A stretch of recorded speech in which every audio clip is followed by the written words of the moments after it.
Hola, buenos días. Mi nombre es Ana Karen Torres Arenas. Somos del primer y matutino de la materia de Libre Comunicación. Estamos conformados por María Cristel Centella Juárez, Misael Quique Osorio, Morales Milenio Ventura de la Cruz, Paulina Tosca Esteban, Valeria Vidal Suárez. Me alquilo para soñar. A las 9 de la mañana, mientras desayunábamos en la terraza de La Habana Ribera, un tremendo golpe de mar en pleno sol levantó en vilo varios automóviles que pasaban por la avenida del Malecón o que estaban estacionados en la acera, y uno quedó incrustado en un banco del hotel. Fue como una explosión de dinamita que se quebró el pánico en los 20 pisos del edificio y convirtió en polvo vitral del vestíbulo. Los numerosos turistas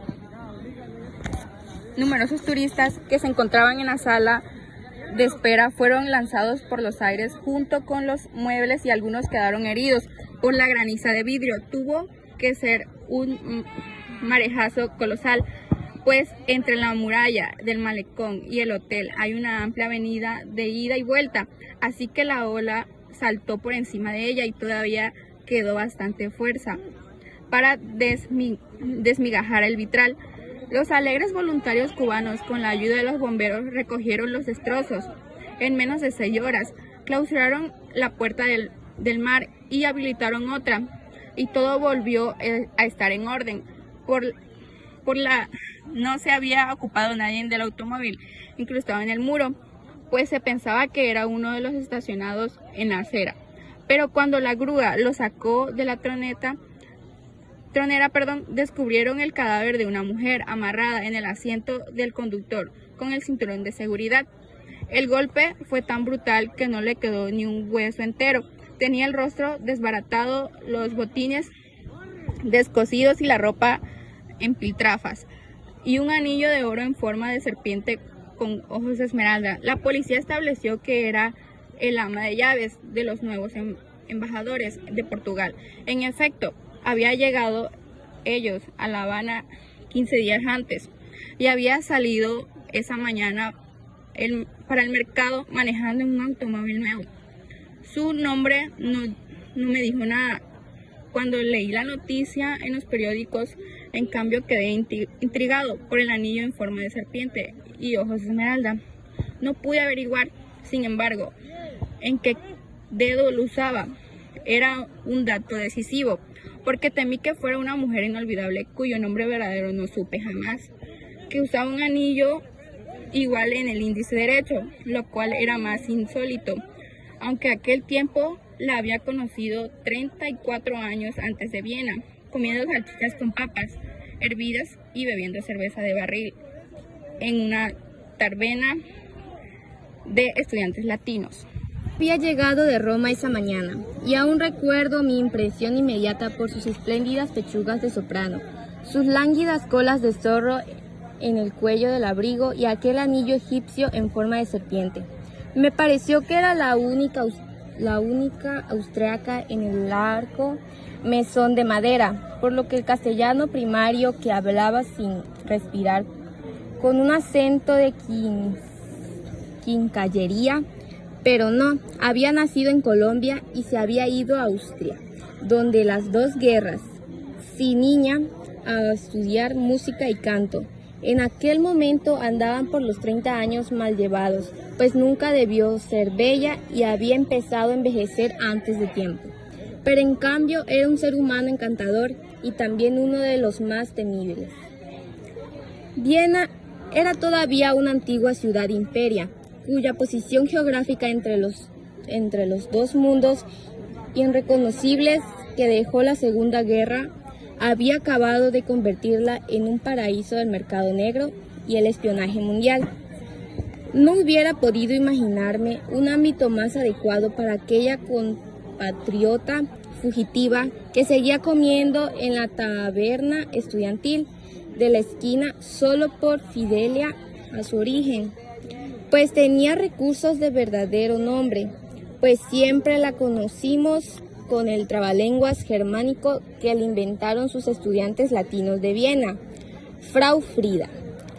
Apenas me la había presentado cuando incurrí a la impertinencia feliz de preguntarle cómo había hecho para implantarse de tal modo aquel mundo tan distante y distinto de sus riscos de viento del Quindio. Y ella contestó con un golpe: me alquilo para soñar. En realidad era su único oficio. Había sido la tercera de 11 hijos de un próspero tendero del antiguo Caldas, y desde que aprendió a hablar instauró en la casa la buena costumbre de contar los sueños en ayunas, que es la hora en que se conservan más puras sus virtudes premonitorias. A los 7 años soñó que uno de sus hermanos era arrastrado por un torrente. La madre, por pura superstición religiosa, le prohibió al niño lo que más le gustaba, que era bañarse en la quebrada. Pero Frau Frida tenía ya un sistema propio de vaticinos. Lo que ese sueño significa, dijo, no es que se vaya a ahogar, sino que no debe comer dulces. La sola interpretación parecía una infamia, cuando era para un niño de 5 años que no podía vivir sin sus golosinas dominicales. La madre, ya convencida de las virtudes adivinatorias de la hija, hizo respetar la advertencia con mano dura. Pero al primer descuido suyo, el niño se atragantó con una canica de caramelo que se estaba comiendo a escondidas, y no fue posible salvarlo. Frau Frida no había pensado que aquella dificultad pudiera ser un oficio, hasta que la vida la agarró por el cuello en los crueles inviernos de Viena. Entonces tocó para pedir empleo en la primera casa que le gustó para vivir, y cuando le preguntaron qué sabía hacer, ella solo dijo la verdad: sueño. Le bastó con una breve explicación para la dueña de casa para ser aceptada, con un sueldo apenas suficiente para los gastos menudos, pero con un buen cuarto y las 3 comidas, sobre todo el desayuno, que era el momento en que la familia se sentaba a conocer el destino inmediato de cada uno de sus miembros. El padre, que era un rentista refinado; la madre, una mujer alegre y apasionada de la música de cámara romántica; y 2 niños de 11 y 9 años. Todos eran religiosos y por lo mismo propensos a las supersticiones arcaicas, y recibieron encantados a Frau Frida, con el único compromiso de descifrar el destino diario de la familia a través de los sueños. Lo hizo bien, y por mucho tiempo, sobre todo en los años de la guerra, cuando la realidad fue más siniestra que las pesadillas. Solo ella podía decidir a la hora del desayuno lo que cada quien debía hacer aquel día y cómo debía hacerlo, hasta que sus pronósticos terminaron por ser la única autoridad en la casa. Su dominio sobre la familia fue absoluto. Aún el suspiro más tenue era por orden suya. Por los días en que estuve en Viena, acababa de morir el dueño de casa y había tenido la elegancia de legarle a ella una parte de sus rentas, con la única condición de que siguiera soñando por la familia hasta el fin de sus sueños. Estuve en Viena más de un mes, compartiendo las estechas de los estudiantes mientras esperaba un dinero que nunca llegó. Las visitas imprevistas generosas de Frau Frida en la taberna eran entonces como fiestas de régimen de penuarias. Una de esas noches en la feria de la cerveza me habló al oído con una convicción que no permitía ninguna pérdida del tiempo. He venido solo para decirte que anoche tuve un sueño contigo, me dijo. Debes irte enseguida y no volver a Viena en los próximos 5 años. Su convicción era tan real que en esa misma noche me embarcó en el último tren para Roma. Yo, por mi parte, quedé tan sugestionado que desde entonces me he considerado sobreviviente a un desastre que nunca conocí. Todavía no he vuelto a Viena. Antes del desastre de La Habana había visto a Frau Frida en Barcelona, de una manera tan inesperada y casual que me pareció misteriosa. Fue el día en el que Pablo Neruda pisó la tierra española por primera vez desde la Guerra Civil, en la escala de un lento viaje por mar hacia el Valparaíso. Pasó con nosotros una mañana de cazador mayor en las librerías de viejo y el Potter compró un libro antiguo, descuadernado y marchito, por el cual pagó lo que hubiera sido su sueldo de 2 meses en el Consuelo de Ranigún. Se movía entre la gente como un elefante inválido, con un interés infantil en el mecanismo interno de cada cosa, pues el mundo le pareció un inmenso juguete de cuerda con el que se inventaba la vida. No he conocido a nadie más parecido a la idea de que uno tiene en una papa renacentista, glotón y refinado. Aún contra su voluntad, siempre él era quien predecía la mesa. Matilde, su esposa, le ponía un barbero que parecía más de peluquería que de comedor, pero era la única manera de impedir que se bañara en salsa. Aquel día en Carballeiras fue ejemplar, se comió 3 langostas enteras descuartizándolas con una maestría de cirujano, y al mismo tiempo devoraba con la vista los platos de todos, e iba picando un poco de cada uno, con un deleite que contagiaba las ganas de comer, las almejas de Galicia, los percebes del Cantábrico, las cigalas de Alicante, las espardeñas de la Costa Brava. Mientras tanto, como los franceses solo hablaban de otras exquisiteces de cocina, y en especial de los mariscos prehistóricos de Chile que llevaba en el corazón. De pronto dejó de comer, afinó sus antenas de bogavante y me dijo en voz muy baja: «Alguien detrás de mí que no me deja de mirarme». Miré por encima de su hombro y así era. A sus espaldas, 3 mesas más allá, una mujer impávida con un anticuado sombrero de fieltro y una bufanda morada, masticaba despacio con los ojos fijos en él. La reconocí en el acto. Estaba envejecida y gorda, pero era ella, con el anillo del serpiente en el índice.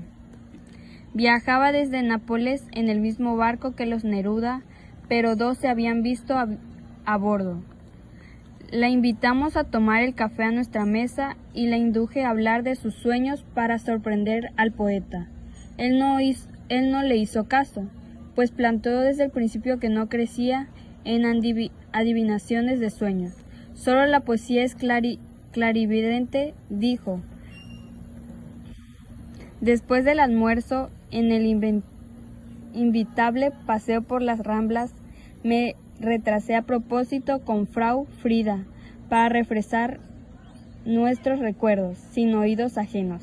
Me contó que había vendido sus propiedades de Austria y vivía retirada en Porto, Portugal, en una casa que describió como un castillo falso sobre una colina desde donde se veía todo el océano hasta las Américas. Aunque no lo dijera, en su conversación quedaba claro que de sueño en sueño había terminado por apoderarse de la fortuna de sus inefables patrones de Viena. No me impresionó, sin embargo, porque siempre había pensado que sus sueños no eran más que una artimaña para vivir. Y se lo dije. Ella solo soltó su carcajada irresistible. «Sigues tan atrevido como siempre», me dijo, y no dijo más, porque el resto del grupo se había detenido a esperar que Neruda acabara de hablar en jerga chilena en los loros de la Rambla de los Pájaros. Cuando reunábamos las charlas, Frau Frida había cambiado de tema. A propósito, me dijo, ya puedes volver a Viena. Solo entonces caí en la cuenta de que había transcurrido 13 años desde que nos conocimos. Aun si tus sueños son falsos, jamás volveré, le dije. Por si acaso a las 3 nos separamos de ella para acompañar a Neruda a su siesta sagrada. La hizo en nuestra casa, después de unos preparativos solemnes que de algún modo recordaban la ceremonia del té en Japón. Había que abrir unas ventas y cerrar otras para que hubiera el grado de calor exacto y una cierta clase de luz en cierta dirección, y un silencio absoluto. Neruda se durmió al instante y despertó 10 minutos después, como los niños. Cuando menos pensábamos, apareció en la sala restaurado y con el monograma de la almohada impreso en la mejilla. «Soñé con esa mujer que sueña», dijo. Matilde quiso que le contara el sueño. «Soñé que ella estaba soñando conmigo», dijo él. «Eso es de Borges», le dije. Él me miró desencantado. «Ya está escrito. Si no es escrito, lo vas a escribir alguna vez», le dije. «Será uno de sus laberintos». Tan pronto como subió al borde a las 6 de la tarde, Neruda se despidió de nosotros. se sentó en una mesa apartada y empezó a escribir versos fluidos con la pluma de tinta verde, con que dibujaba flores y peces y pájaros en la dedicatoria de sus libros. A la primera advertencia de buque buscaba a Frau Frida y al fin la encontramos en la cubierta de turistas cuando ya nos íbamos sin despedirnos. También ella acababa de despertar de la siesta. Soñé con el poeta, nos dijo asombrado. Le pedí que me contara el sueño. Soñé que él estaba soñando conmigo, dijo, y mi cara de asombro la confundió. ¿Qué quieres? A veces entre tantos sueños se nos cuela uno que no tiene nada que ver con la vida real. No volvió a verla ni a preguntarme por ella hasta que se supo del anillo en forma de culebra de la mujer que murió en el náufrago del Hotel Rivera. Así que no resistí la tentación de hacerle preguntas al embajador portugués cuando coincidimos meses después en una recepción diplomática. El embajador me habló de ella con un gran entusiasmo y una enorme admiración. No se imagina lo extraordinaria que era, me dijo. Usted no habría resistido la tentación de escribir un cuento sobre ella. Y prosiguió en el mismo tono, con detalles sorprendentes pero sin una pista que me permitiera una conclusión final. En concreto, le precisé por fin. ¿Qué hacía? Nada, me dijo él. Con un cierto desencanto soñaba. Bueno, esta ha sido toda la lectura del autor Gabriel García Márquez y a continuación mi compañera les va a decir sobre su parte favorita. Mi parte favorita fue cuando empezó a soñar y que sus sueños se hicieron realidad, como cuando el niño se está ahogando. Bueno, mi parte favorita fue cuando la muchacha le dijo que había soñado con él. Mi parte favorita fue cuando mencionaron al anillo en forma de serpiente. Bueno, pues mi parte favorita fue cuando mencionaron que era una mujer de carácter amable. Mi parte favorita fue cuando dijeron que estaba ahogada. Mi parte favorita fue cuando le dijo que sigue tan atrevido como siempre. Bueno, esa ha sido nuestra frase favorita de la lectura. Somos el equipo 2 de Lengua y Comunicación. Gracias.